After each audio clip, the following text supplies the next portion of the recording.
स्थानिक गुन्हे अन्वेषण शाखेच्या पोलिसांनी बेकायदेशीररित्या देशी विदेशी मद्याची वाहतूक करणाऱ्या दोघांना महानगरपालिका चौकातून अटक केली आहे।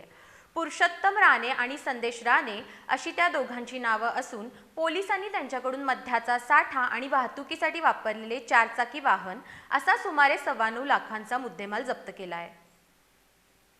पोलीस अधीक्षक योगेश कुमार गुप्ता यांनी जिल्ह्यातील अंमली पदार्थ आणि मद्य तस्करीवर कारवाई करण्याच्या सूचना जिल्ह्यातील सर्व प्रभारी अधिकाऱ्यांना दिल्या होत्या। दरम्यान स्थानिक गुन्हे अन्वेषण शाखेच्या पोलिसांनी आज दुपारी कोल्हापूर महानगरपालिका चौकातील माळकर तिकटी परिसरातून बेकायदेशीररित्या देशी विदेशी मद्याची वाहतूक करणाऱ्या दोघांना अटक केली आहे। पुरुषोत्तम राणे आणि संदेश राणे अशी त्यांची नावं असून पोलिसांनी त्यांच्याकडून मद्याचा साठा आणि वाहतुकीसाठी वापरलेलं एक 4 चाकी वाहन असा सुमारे 9,15,550 रुपयांचा मुद्देमाल जप्त केला आहे।